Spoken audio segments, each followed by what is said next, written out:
अमित शहा 24 तारखेला नागपुरात येणार आहे आणि प्रमुख पदाधिकाऱ्यांसोबत विदर्भातील बैठक या ठिकाणी घेणार आहे। कशा प्रकारे असणार आहे सगळा कार्यक्रम? आपल्यासोबत बंटी कुकडे आहेत, भाजपचे नागपूर शहराध्यक्ष। बंटी भाऊ, कशा प्रकारे एकंदर कार्यक्रम असणार आहे अमित शहांचा? देशाचे लोकप्रिय गृहमंत्री माननीय अमितभाई शहा आता हे निश्चित झाला आहे की ते 24 तारखेला त्यांचा नागपुराला दौरा आहे। हा निवडणुकात्मक किंवा चुनावी दौरा नाही आहे, हा त्यांचा संघटनात्मक आढावा दौरा आहे आणि विदर्भातल्या 62 ज्या सीटा आहेत हा नागपुरात दौरा होणार, ही त्याची बैठक होणार आणि संघटनात्मक दौरा असल्याकारणाने प्रमुख पदाधिकाऱ्यांसोबत ते चर्चा करणार, संवाद साधणार आणि त्यांना मार्गदर्शन देणार। साधारणतः किती पदाधिकारी राहणार आहे? आजी माजी आमदार सुद्धा यामध्ये 62 विधानसभेतून सर्व जे प्रमुख पदाधिकारी आहेत, आजी माजी आमदार आहेत, विधानसभा अध्यक्ष आहेत, प्रभारी आहेत, हे सर्व त्याच्यात अपेक्षित राहतील।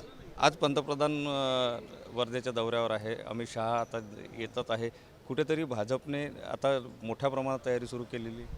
आमची तयारी अशी 12ही महिने असते, 24 तास काम करणारा आमचा भारतीय जनता पक्षाचा कार्यकर्ता असतो।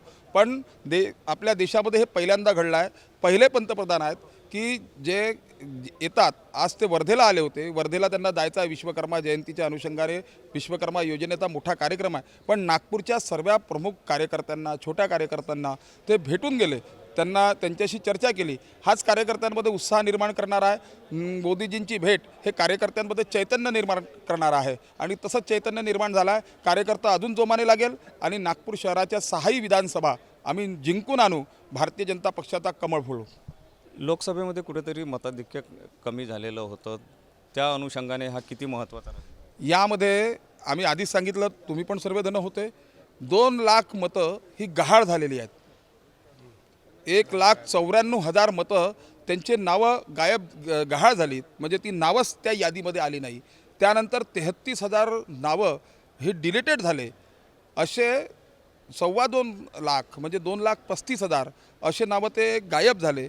त्यानंतर एक यादी जी होती ती यादी आमच्याजवळ कलेक्टर ऑफिसने दिलेली, ती यादी वेगळी, मतदान केंद्रावरची यादी ही वेगळी। त्या यादीचा घोळ झाला आणि जागरूक मतदार जो मतदान करायला आला तो मतदानाला हुकला आणि मतदान करणे हा आपला हक्क आहे आणि ते करून घेणे ते त्यांचं कर्तव्य होते। प्रशासन हे कर्तव्याला चुकलेलं आहे आणि माझी इच्छा आहे की आता प्रशासनाने सूट घेतलेली आहे। जे 2 लाख मतं गहाळ झाले, 33,000 मतं डिलीट झाले, त्यांनी परत आणावं, मतदार यादीमध्ये सुधारित यादी करावी आणि अशा चुकीच्या याद्या करायच्या नाही। आमच्या बूथवर वेगळी यादी आणि मतदान केंद्रावर वेगळी यादी, दोन्ही याद्या सारख्याच असाव्या आणि लोकांना प्रोत्साहन देऊन मतदान करून घ्यावं, हे प्रशासनाने काम करावं। आम्ही तर करतोच। नक्कीच अमित शहा यांचा दौरा जो आहे तो भाजपच्या दृष्टीने अतिशय महत्त्वाचा असा ठरणार आहे। कॅमेरामन साईसह सुनील ढगे, TV9 मराठी, नागपूर।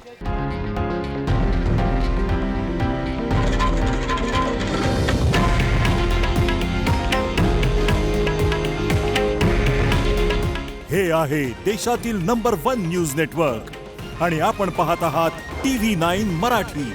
काळजी तुमची, हित महाराष्ट्राचं।